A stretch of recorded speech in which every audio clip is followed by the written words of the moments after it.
up, all my fight fans? We got ourselves some fight announcements, a few fight announcements.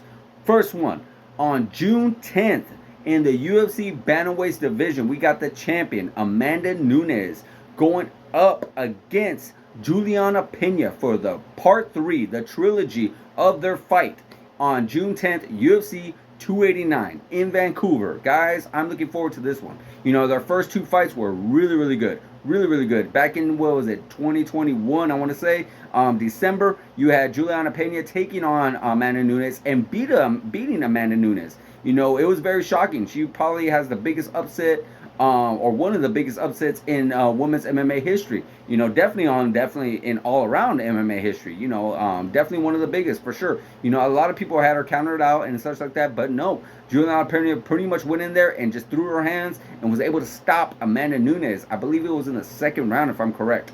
But yeah, she became champ herself, and then they had a part 2 in July, I want to say, maybe around that time frame, could be wrong, but in 2022, I believe, they had a title fight themselves. And then, yeah, Juliana Pena went against Amanda Nunes second time, and Amanda Nunes pretty much did what Amanda Nunes does and won a 5-round decision and pretty much beat Juliana Pena pillar to post. It was bad. It was really bad. I was just like, oh my God, they need to stop this. You know, she really took a beating, Juliana Pena. She's really one tough girl in that division. She's definitely has the heart of a champion for sure. But unfortunately, she lost that fight against against Amanda Nunes, and Amanda Nunes became the champion once again. So here they are, part 3. It is going to be one hell of a fight. It's going to be one hell of a war. These women are going to end their trilogy. They're ending their rivalry with each other. You know, this is what the bantamweight women's division needed. It needed that kind of, you know, rivalry, or some kind of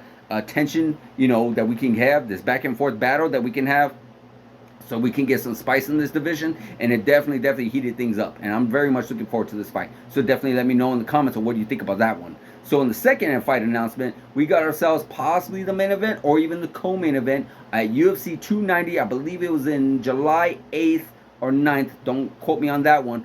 But it is going to be Alexander Volkanovski, the great Alexander Volkanovski, putting his featherweight championship on the line against Yair Rodriguez, who is the interim featherweight champion of the world. They're finally going to square it out. They're going to battle for the undisputed featherweight championship of the world. Guys, we already knew this fight was going to happen. Obviously, we already knew since Yair won the interim title fight against Josh Emmett back at February, I want to say. February, when Volkanovski unfortunately lost his lightweight title match against Islam Makhachev, but definitely gave one hell of a back and forth battle. It was very fun. But still, here they are. Volkanovski finally going to defend his featherweight title against Yair. It is going to be one hell of a fight, guys. One hell of a fight. You got yourself one hell of a striking kickboxer against just an all-around MMA fighter himself, Volkanovski. You know, Volkanovski is just a beast. We already seen what he was able to do to a lot of the featherweights, a lot of the GOAT featherweights, especially his third fight against Max Holloway, who is by far one of the greatest fighters of all time. We already know that. But still, you know, he was able to do these things. And to a lot of featherweights, even like Chad Mendes, Jose Aldo, the Korean Zombie. And again, he put himself one hell of a fight, took on against Islam Makhachev. You know, it was definitely one hell of a battle. You know, it was not a one-sided fight. Definitely not. Definitely 100% not. But at the end of the day, it still was a war. And Volkanovski definitely deserves all the credit in the world to be remaining that #1 pound-for-pound champion of the world. So yeah, I definitely am looking forward to that one as well. I don't know if it's going to be the main event or the co-main event. You know, we've been hearing a lot of rumors about possibly John Jones taking on Stipe in the main event at International Fight Week in July. So we don't know what's going to happen, guys. But that's the fight announcements for right now. I hope you guys enjoy them. Please take a look at them. I'll let you know more when they come out. You know, as we get closer to these events, we'll definitely be talking a lot more about them. So guys, like and subscribe on my channel, of course. Comment the video. Let me know what you're thinking about these fights. Maybe you're happy, maybe you're not. Just let me know, guys. Peace out.